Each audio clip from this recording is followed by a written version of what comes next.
now, you're tuned into RBLR, the home of Tampa Bay's Reveler Sports. What is going on, RBLR Nation? You are tuning into the Rays portion of RBLR Sports. I know it's been a minute since you heard my voice, but it is me, Mr. Zach Blaine. I'm back. Just had a baby. Well, the old lady just had a baby, not really me.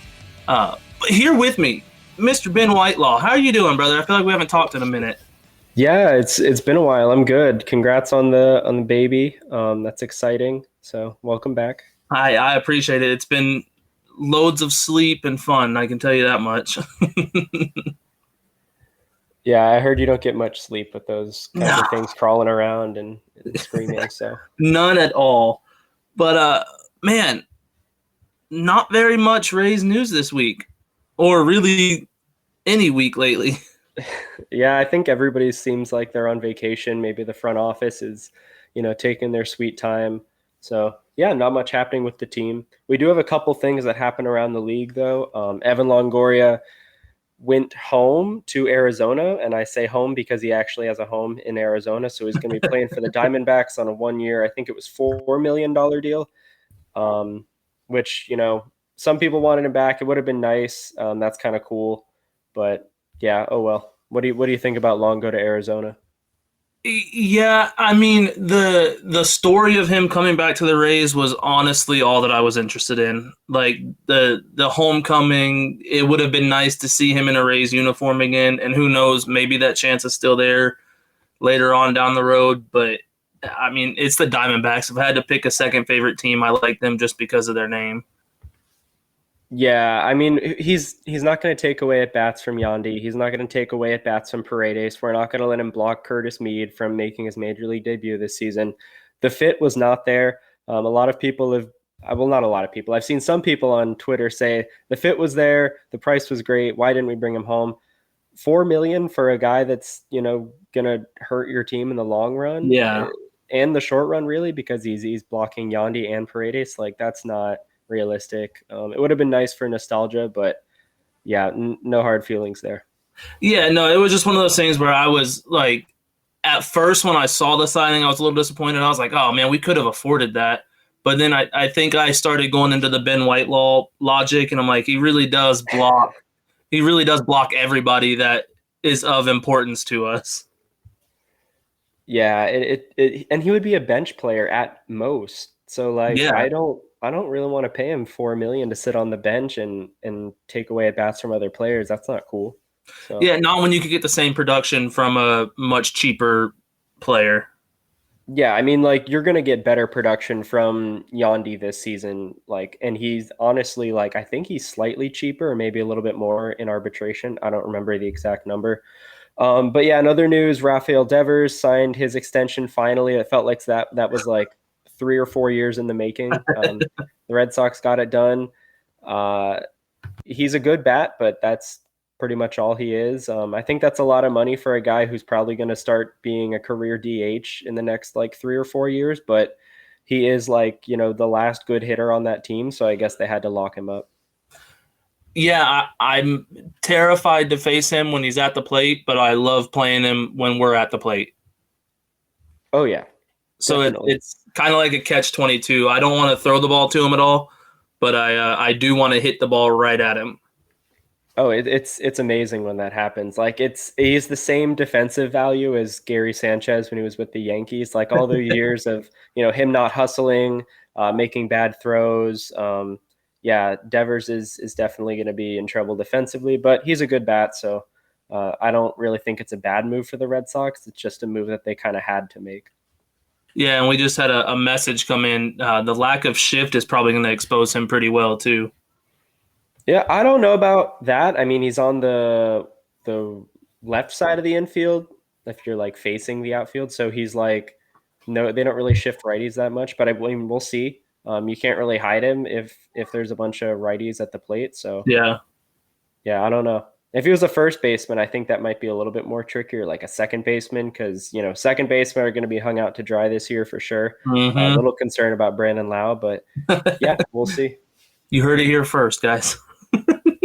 I mean, he's going to be running all over the place trying to catch up to ground balls. So it might be kind of funny. It might be a little scary. Who knows? But yeah, that's pretty much like all the big news that we had recently, I guess. Yeah, I mean, that's all that I can think of that's really of importance to us. I do know that we have some user questions, though. Yeah, we have a couple. We do have one from last week that we just couldn't get to, ran out of time.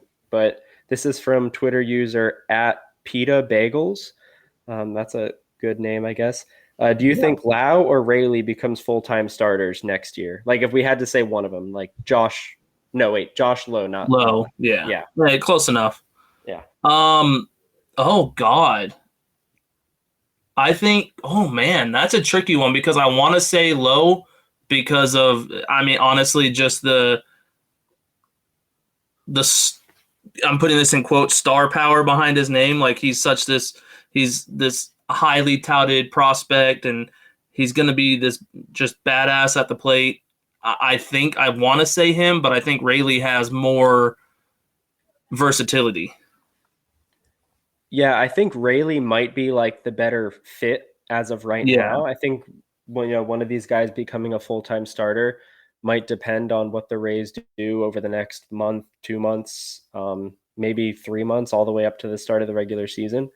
I think the talent is definitely on Josh Lowe's side. Yeah. But Rayleigh plays first base. He plays good corner outfield. So yeah, I mean, if they decide to roll with Luke Rayleigh as their left-handed first baseman instead of Choi, okay, then maybe he has a better chance of becoming a full-time starter. But I think the Rays are still going to add a bat. So even though they didn't add the bat yet, I still think it's Josh Lowe.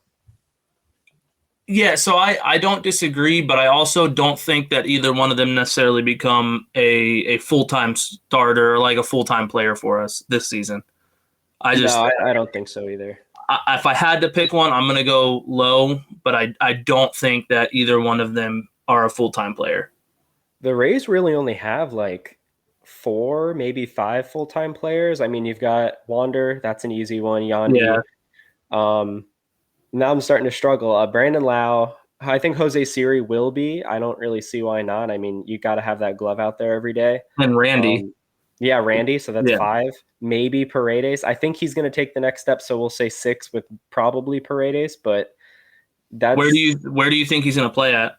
Paredes? Yeah, is he going to be third or first? I feel like maybe more second because he's surprisingly like a little bit more athletic than Brandon Lau, and it's really not that hard to be more athletic than him. Yeah, I was going to say that's not saying too much though. Yeah, I mean he's got a pretty strong arm though, so I do like him at third. But like Yandy he's basically the third baseman, even though I like Yandy a little bit more at first. But they'll find at bats for him. He can DH. He can play pretty much anywhere except for shortstop on the infield. So yeah, I think Paredes will be a regular, just not a regular at one position, if that makes sense. Yeah, no, that makes sense. Kind of like what Yandy was doing really before last year. Yeah, he was kind of back and forth at the corners. So yeah. The next question we have is kind of related to that last one. It's from Twitter user. I think we've had him on here before. HHHHHHHHH 776579194. He said Luke Rayleigh or Yordan Alvarez. Who would you, if you had to pick one, who are you picking? Is this like a serious question though? Probably not. I mean Alvarez. I think we got to respect Luke Rayleigh a bit more. No, definitely Alvarez. For sure. I'm trying. I'm Luke Rayleigh, 100%. He's a god. Yeah, that was a good question though. So thank you at HHHHHHHHH 776579194. Yeah, maybe Luke Rayleigh is better defensively. Honestly, because I mean Jordan's kind of like a DH, but you know what? I love defense and football, but give me Jordan any day of the week. Yeah, definitely. I like what he does a lot. I mean, he's such a phenomenal player. Really, really good talent with the power and the on-base ability too. Like exactly, he's a real professional hitter. So, but yeah, I mean pretty much does it for our questions. I don't see any more on my So notifications. I did see one. Oh, It was kind of a hypothetical. I don't have the user's name off the top of my head, but I'm sure if you're listening, you'll know the question you asked. But it was, what are your opinions on like a obviously it's a huge potential, but like a half-season rental on Shohei if he doesn't re-sign with the Angels? This was a question. I swear to God, it wasn't. I didn't make it up. It was a question. No, I feel like I remember seeing that somewhere recently. He would cost so much. Like you would literally have to mortgage like 4 years of the team's future. Like you're giving up Mead, you're giving up Bradley, you're giving up an established big leaguer, maybe like Yandy, for a half season rental of. I mean, he probably is like the best overall player in baseball, but like I don't want to do that for a half season. I'm on the same page with you. How much does a half season change? Like the potential to maybe get one World Series? Like to me, it's not worth it to mortgage the next, like you said, 4 years for the potential to have one, because Tampa couldn't re-sign him. No, not a chance. Like 0% chance Tampa could re-sign him. So you're guaranteed half a season, and it's like, is that really worth it to sell basically the whole house? Well, the playoffs are just they're a crapshoot. Like once you're in, we saw the Phillies. Like the Phillies were not a good. I mean, they were like good enough to make the playoffs, but they weren't really a great team, and they made it so far because it's like 2-3 weeks of baseball. Anything can happen. So, I don't. Especially if the Rays are already in like a playoff position, like you just make it to the playoffs, and then anything can happen. So yeah, I agree with you 100%. I just wanted to see your opinion on it because I figured we were the same, but that wouldn't make any sense to me. Oh yeah, I mean he's definitely like, in my opinion, the best player in the game, but like agreed. He's not worth it for a half season. Unless he came fully like, I want to play in Tampa, I want to sign a contract here. Like that's the only way I would do that. If he comes with a pinky promise to sign for like $10 million a year for 20 years, I would do it. Absolutely. But that's not going to happen. That's fair. That's completely fair. Yeah. I mean, he's probably excited to get out of LA with the traffic and how bad his team is. But I personally wouldn't want to give up that much. I feel so bad for him and Trout. Their talents are just wasted there. Yeah. Well, okay, we got a note here. Publix could sponsor the contract. Okay. I mean, it depends what the stadium situation looks like literally like a month from now, because we're supposed to be getting news sometime this month about what it's going to look like, maybe get a little bit of clarity. So, yeah, who knows? But these were all great. Yeah, definitely. These were all great questions. Thank you all for sending those in. If you want to hear us read your stuff or read your really long, weird Twitter names, you can send us questions, comments, concerns, thoughts, whatever, DM or message us on Twitter, talk about anything. And that's at RBLR Sports on social media, or you can just do it individually. Like I put out a tweet before we record saying to tell me stuff. So yeah, thank you everybody. And keep it up. We always get some good stuff from you all. Yeah, definitely. And I think with that being all the questions, I think we're now into the meat and potatoes of the episode with Jeffrey Springs player review. Yeah, I've been waiting to do this one we've literally been waiting for like 3 weeks because I've had this in my Google Doc for a while. Yeah, but it's been Springs for a minute. Yeah, I'm excited for this one. He had a great season, first season starting in the major leagues like ever in his whole career. Granted, it's only been like a 4 or 5 year career now. 5 years, yeah. He had two starts previously, and that was it. Yeah, I mean but being like a stretched out starter, like this was really great. He was phenomenal. What did you like about Springs this season? I think just seeing his ability to come in and do something that, like you said, he's been in the league for 5 years, and to come in and start 25 games this year and have a solid ERA of like a 2.45 or a 2.46, like for him to come out and show us that he can be that in literally his first year ever doing it, I think is so impressive. Yeah, he was really, really solid. He put up 3 F4, which was the 72nd percentile among all pitchers with at least 100 innings pitched. That was tied for the second most on the team with Corey Kluber, and he pitched 30 fewer innings than Kluber. So yeah, he was great. McClanahan had a 3.5 F4, so Springs was realistically like the second best pitcher on the team. And he was phenomenal, especially like putting up those numbers in such a small or relatively small workload. So yeah, he was great. He gets it done with a lot of swing and miss in the zone. He had a 95th percentile zone contact rate at 80.7% and a 23.1 in zone whiff rate, which is also in the 95th percentile. So his bread and butter is swing and miss in the zone, and he's really, really good at it.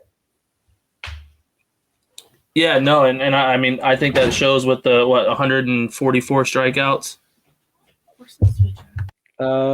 Yeah, something like that. I didn't write down his exact rate, but he gets it done with the changeup.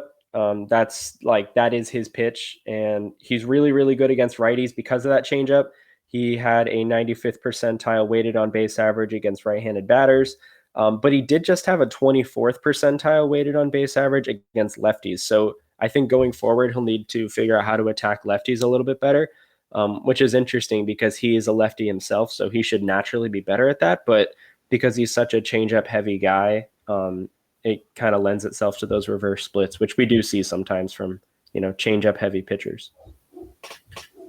Yeah, I think to me, being such a changeup heavy pitcher almost makes his strikeout numbers more impressive, in my opinion. And I know I'm kind of stuck on the strikeout numbers. That's kind of, with me not being the stat guy that you are, that's like a big thing for me. I'm sure the listeners know that. I mean, the strikeouts are, that's what he's going for. Like, he wants to strike guys out. I mean, the Rays team philosophy with pitchers is to, get strike one, count control, and then, pitch to contact early in the count and then look to put him away later. So he's really good at that. He executes his changeup perfectly, really basically the same arm speed as his fastball. And he doesn't really throw the fastball that hard, but the tunnel is perfect because of the velocity difference. And yeah, I mean, he's a really good 3-pitch pitcher. I'd like to see him maybe add like a cutter or incorporate some kind of sinker a bit more, but more likely a cutter just to attack lefties, because if he can figure out lefties to at least like a league average clip, he's a number 2 starter on pretty much any team except for the Rays because they have Glasnow, McClanahan. I was going to say, really?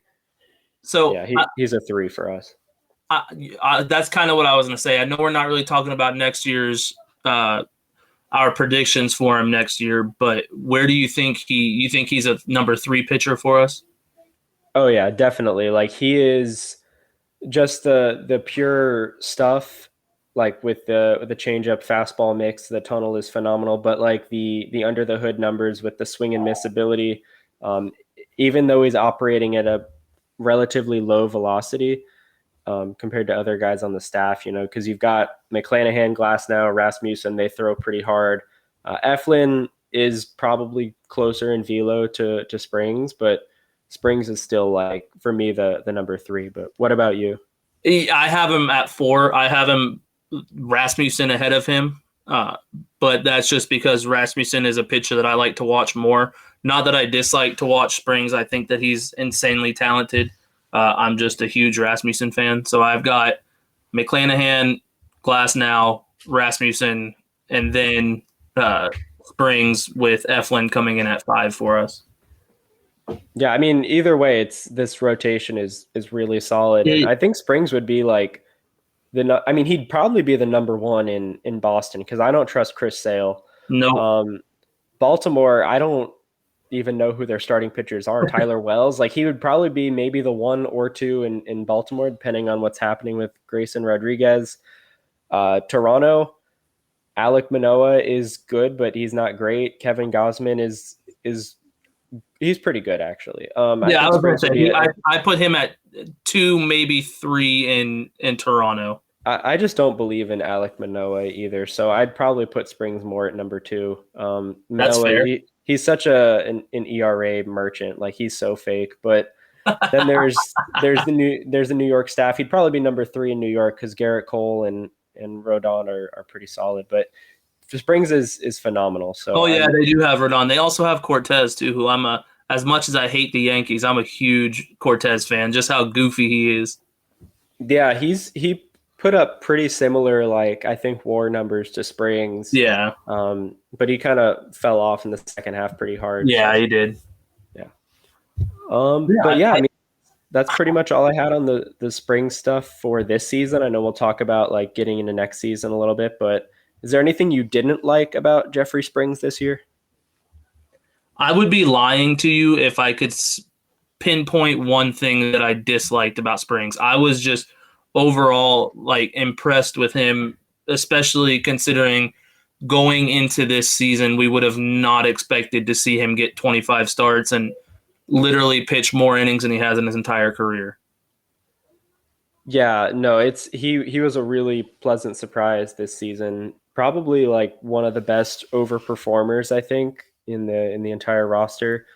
Maybe Paredes is up there too, Yeah. just because of what he was able to put together this year as a what 22, 23-year-old. Like he wasn't a rookie because he used up his eligibility already, but he was still a young player. But yeah, Springs was great. The only criticism is I just want to see how he can get lefties out going forward because he was not good at it. If he can be league average, that would be phenomenal because he's got righties on lock. Like he's fine there. So just imagine him being able to put out lefties and still being the 3 to 4 guy in our lineup or in our rotation. Like that is insane. Our rotation, I would honestly say our rotation this coming up season is probably the best in all of baseball. Yeah, I mean it's definitely up there, and it's probably one of the better rotations in a long time with this team because the Rays usually have like 3, maybe 4 locks for the rotation, and then they have a couple guys fighting for that 4th or 5th spot. But they've got 5 solid starters right now, which is you always need pitching, which is great. But yeah, I mean we've never, at least in a long time, we haven't really had a 5-guy rotation that's solidified this early in the offseason.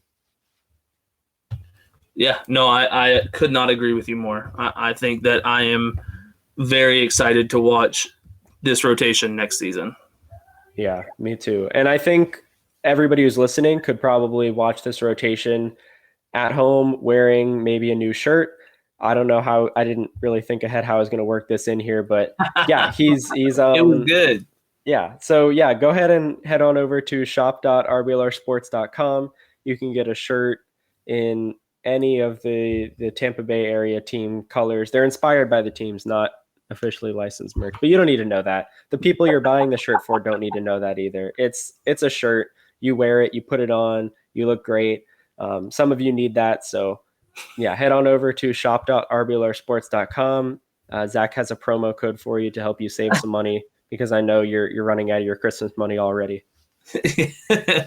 Yeah, if you guys use the promo code FLAPPY, that's FLAPPY, that'll save you guys 10% on however many t-shirts you buy. The more you buy, the more you save. Yeah, so go ahead and buy like $1,000 worth of shirts, and we'll have a link in the description too if you don't remember how to spell shop or RBLR Sports or .com. So just click on that link. Yeah, and diapers aren't cheap, guys. I could use it. I could use it all right now.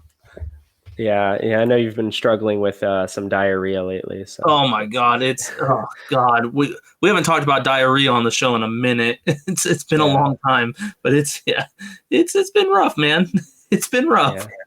Yeah. Okay. I've been getting the sign to cut out the diarrhea talk. It's actually baby related. It's not. He doesn't have any disease. It's not me. It's not me, guys.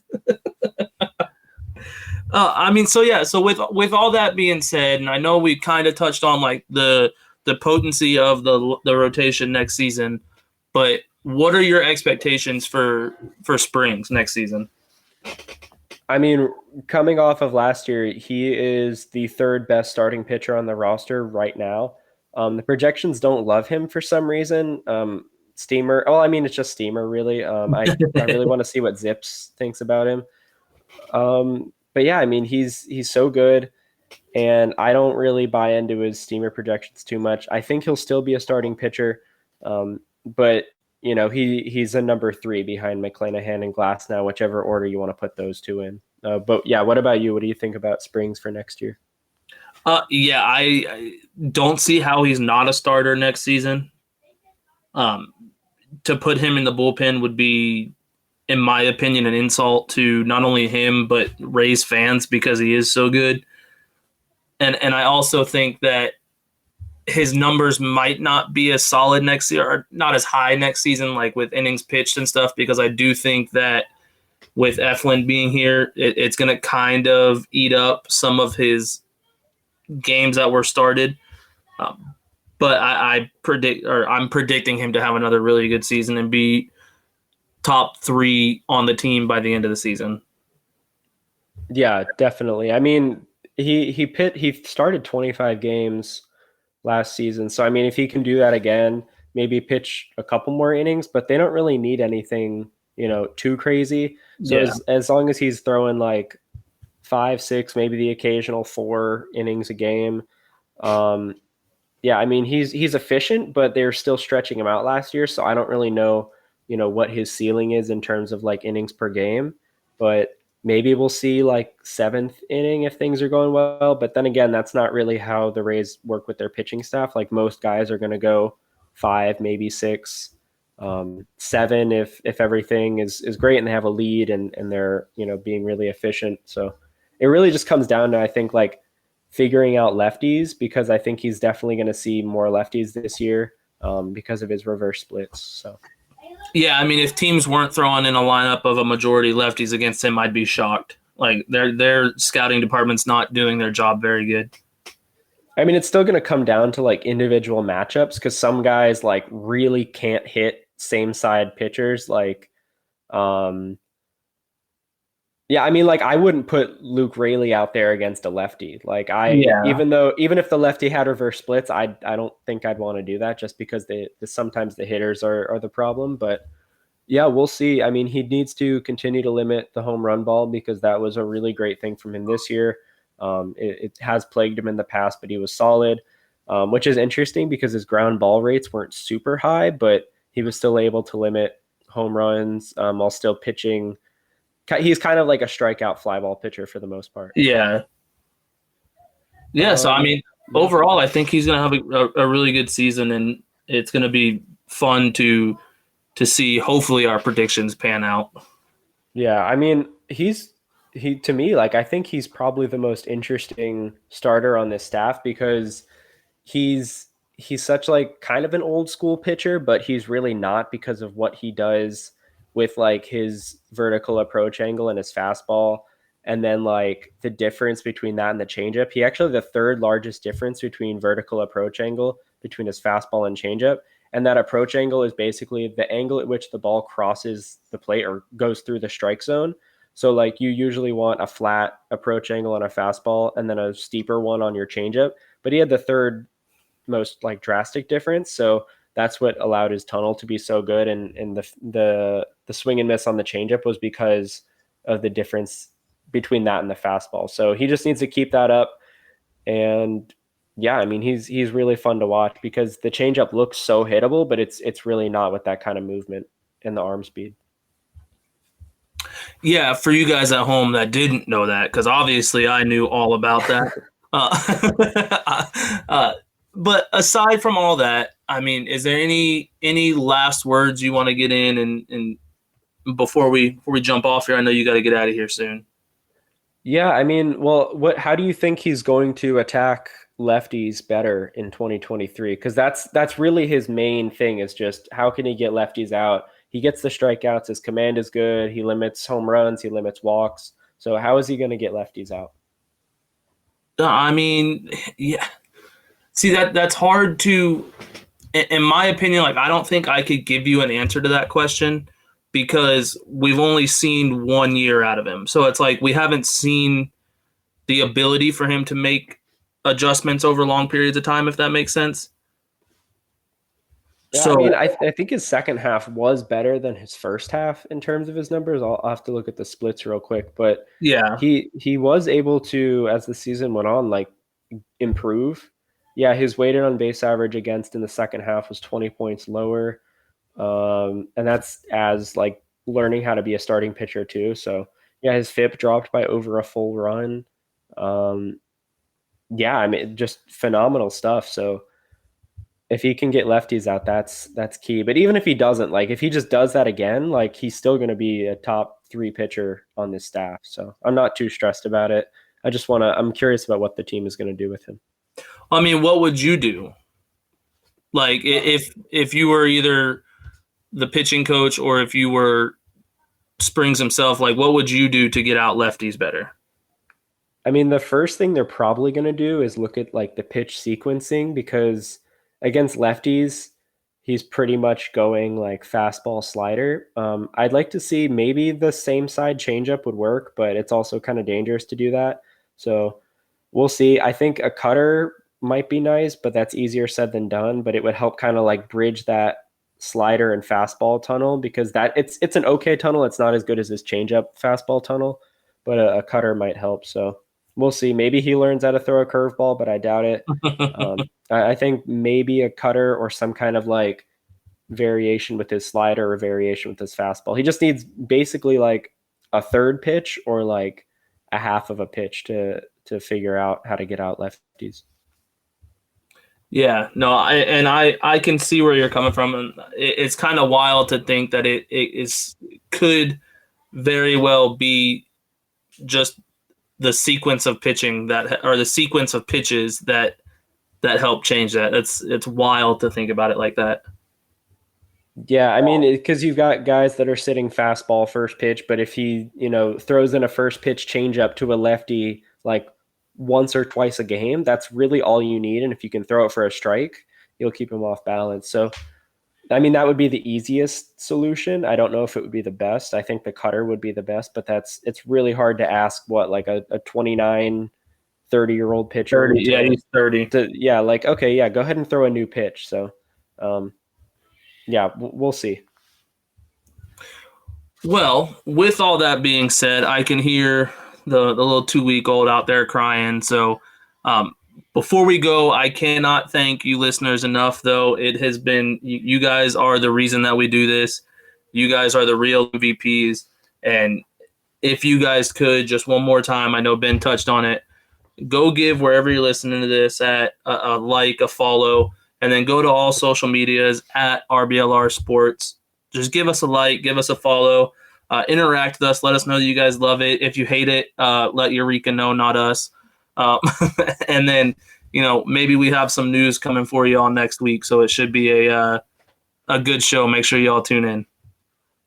Yeah, like Zach said, thank you everybody for listening. If you want to go a step further, though, you can share this podcast or share our social medias with whoever. Like if even if you're just making fun of us, like if you have a group chat and you're like, "Oh, listen to this terrible Rays podcast," like share it. Make fun of us. Who cares? Yeah, I've got a group chat where we make fun of some people. So everybody's got that. You got to let it out somewhere. Yeah, just as long as you're sharing it, that's the main thing here. So just do that. Hey, any view is a good view in my opinion. But with that being said, last thing we'll say is just a big go Rays. Yeah, go Rays. Thank you for tuning into this presentation by RBLR Sports. On your way out of the stadium, please remember to like and subscribe.